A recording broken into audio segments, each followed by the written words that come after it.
Hi, welcome to the Pursuit of Truth. So yesterday, Planet Fargone, Al, was back on YouTube, which was great to see him and his chilled vibes and vibe on, vibe up, and his wise words. It was really interesting. I'll put it in the companion of the Pursuit of Truth if anyone missed it, or you can just go to his channel, Planet Fargone. The thing that interested me that was talking about was to do with positivity, and he was talking about how, and I've noticed this recently, that YouTubers are bickering against each other and attacking each other, and I've seen it. I didn't want to talk about it because I don't like the idea of judging other people, and it doesn't really get anywhere by doing it, by name calling. But yeah, I have seen that stuff going on, and it was good that he talked about it, because I suppose only if we talk about it can we change it. And he was right what he was talking about, to do with having that kind of negativity. It doesn't help yourself, because like he was saying, if someone came angry at him, he wouldn't go back at the same way. And it's true. Like, and I was thinking about what he was saying, how how if you're positive and if you're negative, the difference it makes on you. I know I struggled with that in the past, being too negative and thinking about things all the time, and it drives you mad, and you don't feel happy about it, and it makes you feel insular. Is that right? Is that the right word?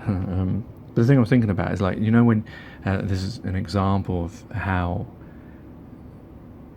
how you feel affects the chemicals, because we are made of chemicals, and it is weird when you think of us like that, because we don't really think of ourselves as a chemical, as it were, or like a bacteria. But when you have an argument, like I have an argument with the wife, and you have all this anger, when you've had this argument and you want it to finish, and but you still feel that anger inside you, even though the argument's finished. Sometimes it can take like hours for that to dissipate, and it seems to take longer in women to forget. But that emotion, it's a bit like the fight or flight. When you've been in when you get shock, when you've seen like an incident. You may have not been involved in an incident, but you may see something, and somehow the chemicals in your body react to get you ready if you need to do something, and then it takes time before those chemicals settle down and you don't feel that feeling anymore. So it is true that the way you feel does affect your body and maybe also your health. So I guess the problem is each of us are different, and each of us has been brought up differently, and each of us are on a different path, and some people get more angry than others, and some people have reason for it, and we all go through stages. But I agree with what Planet Fargone was going, that, and I think I commented about, if us truthers or flat earthers, whatever you want to call us, are arguing against each other, well, what's the point of the truth then? Because we're just falling foul of the same old bickering and division that we've come to know and we're supposed to be leaving. Because there's no point knowing truth and nothing being done with it. So yeah, it was a really interesting stream on YouTube. I hope he does some more. That's Planet Fargone, Al. And the other video I was listening to this morning on the train was Bro Sanchez. I've heard a few of his when he's been on with Subtle Infinity, and it was a really interesting. It was actually from 2016. It was something like Flat Earth, Not a Fad. And I'll put that in the companion of the Pursuit of Truth as well, on the playlist on YouTube.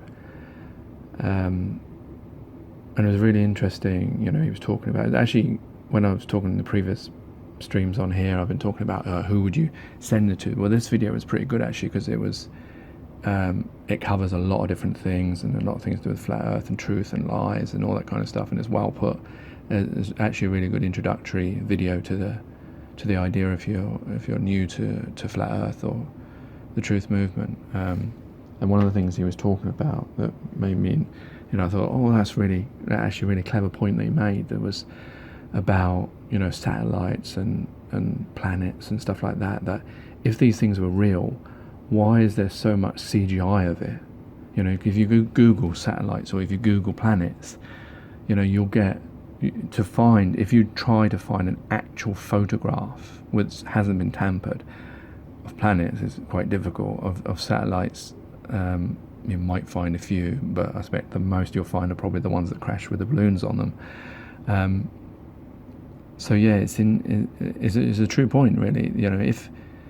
I know, like, for TV programs, they like to show you outer space and the sky at night and stuff like that, and then I realise why they have to do the CGI, because they want to try and demonstrate or illustrate something. Illustrate being the word.